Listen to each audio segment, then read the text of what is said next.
नमस्कार दोस्तों, बहुत बहुत स्वागत है आप सभी का इंडिया नाउ में और मैं हूं संदीप पाल। उत्तर प्रदेश में अगर भारतीय जनता पार्टी को कोई चुनौती दे रहा है तो वो पार्टी है समाजवादी पार्टी। फिर चाहे लोकसभा का चुनाव रहा हो या फिर यूपी का उपचुनाव रहा हो, समाजवादी पार्टी ने अकेले दम पर बीजेपी को पीछे धकेला। हालांकि उपचुनाव में वैसे परिणाम नहीं आए जिसकी उम्मीद पार्टी लगाए बैठी थी और 9 में से 2 सीटें सिर्फ समाजवादी पार्टी जीत पाई और 7 सीटें बीजेपी के खाते में गई। लेकिन जो लोकसभा चुनाव में प्रचंड जीत मिली थी उसका जोश और जज्बा अभी भी बरकरार है और उसी पीडीए के फॉर्मूले के तहत 2027 की रणनीति तय की जा रही है और उसको लेकर प्लानिंग की जा रही है। क्योंकि ये जो उपचुनाव हुए इसमें कई सवाल उठे, कई कॉन्ट्रडिक्टरी चीज़ें देखने को मिली, कई जगह वोटिंग कराने से रोका गया ऐसा आरोप लगाया अखिलेश यादव ने, फर्जी वोटिंग के आरोप लगे मायावती ने कहा। तो ये जो चुनाव था उपचुनाव, इसमें चुनाव आयोग से लेकर ईवीएम को लेकर मायावती हों या अखिलेश यादव हों, सब ने एक साथ मिलकर इस पर निशाना साधा। और महाराष्ट्र में भी कुछ ऐसा ही देखने को मिला जब शरद पवार की एनसीपी हो, उद्धव ठाकरे की शिवसेना हो, इन सब ने ईवीएम को लेकर हमला बोला। खैर वो तो अलग बात है, लेकिन आज बात करेंगे अखिलेश यादव के उस इंटरव्यू की जो उन्होंने शुभांकर मिश्रा को दिया और उस इंटरव्यू में उन्होंने कई बड़े खुलासे किए। सबसे पहले बात करेंगे कि उस सवाल पर अखिलेश यादव ने क्या कहा जिसमें उनसे पूछा गया था अगर वो देश के प्रधानमंत्री बनते हैं तो वो पहला काम क्या करेंगे। प्रधानमंत्री बनने के बाद देश के लिए अखिलेश यादव का पहला काम क्या होगा। तो इस सवाल के जवाब में जो अखिलेश यादव ने कहा वो ज़रा सुनिएगा। उन्होंने कहा कि सबसे पहले देश को सुधारेंगे, देश बहुत आगे जा सकता है। यूपी सरीखे प्रदेश में सबसे शानदार एक्सप्रेसवे दिया है, शानदार इंफ्रास्ट्रक्चर दिया है। पूरे देश में 5 जिलों में कहीं भी मेट्रो नहीं चल रही होगी लेकिन यूपी में चल रही है और 5 जिलों में जो मेट्रो चल रही है उसके पीछे भी अखिलेश यादव का हाथ है। क्योंकि उन्होंने याद दिलाया कि जब मनमोहन सिंह प्रधानमंत्री थे तो उस दौरान उन्होंने उनसे चर्चा की थी और उन्होंने कहा था कि 5 मेट्रो की परमिशन दीजिए उत्तर प्रदेश में, हम चलाकर दिखाएंगे। और आज वही काम हो रहा है जो उस वक्त मनमोहन सिंह के निर्देश पर, अखिलेश यादव के कहने पर डील हुई थी। तो आज यूपी में 5 जिलों में मेट्रो दौड़ रही है और आगे भी कई जिलों में चलेगी। तो अखिलेश यादव ने कहा है कि यूपी में बहुत संभावनाएं हैं, शानदार इंफ्रास्ट्रक्चर है, अगर उनको मौका मिलेगा तो वो यूपी में विकास और तेज़ी से करेंगे।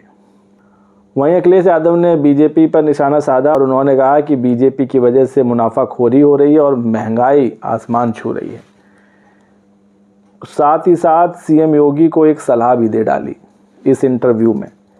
अखिलेश यादव ने कहा कि सीएम योगी को द परस्यूट ऑफ हैप्पीनेस, एक ये इंग्लिश फिल्म है, ये ज़रूर देखनी चाहिए। ये जीवन के बारे में अच्छी फिल्म है और तभी वो साबरमती रिपोर्ट देखेंगे। जब CM Yogi the pursuit of happiness देखेंगे तब वो साबरमती रिपोर्ट देखेंगे।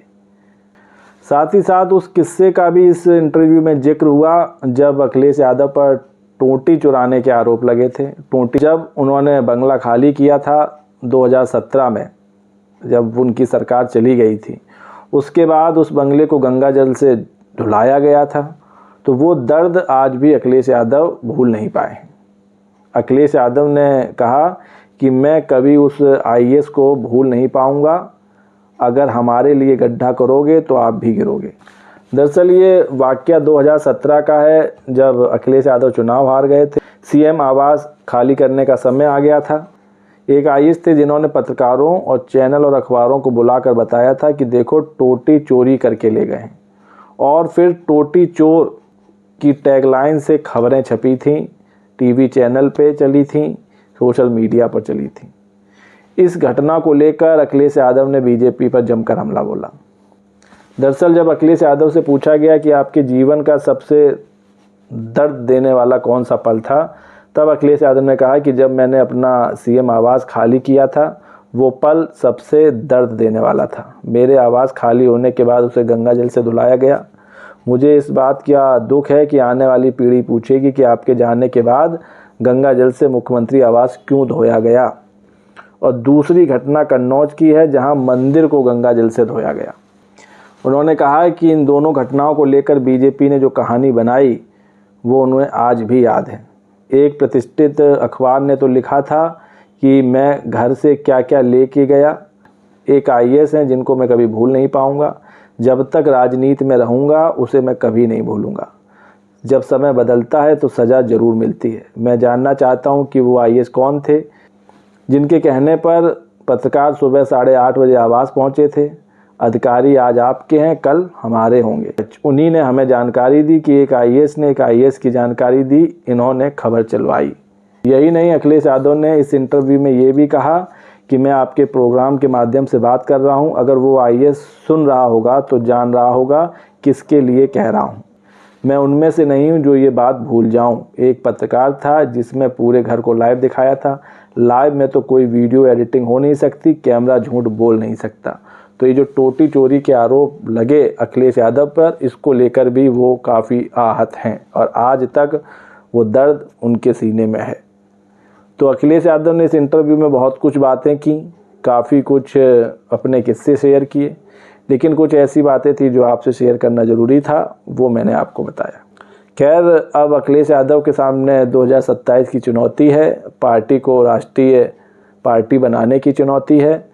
हालांकि इस ओर वो अग्रसर भी हैं। महाराष्ट्र में 2 सीटें भी मिली उनको। हरियाणा में चुनाव उन्होंने लड़ा नहीं क्योंकि सीट बंटवारे में उनको सीट नहीं दी गई। लेकिन महाराष्ट्र में 6 सीटों पर चुनाव लड़ा, वो भी अपने दम पर लड़ा क्योंकि महाविकास आघाड़ी ने तो उनको सीट नहीं दी थी।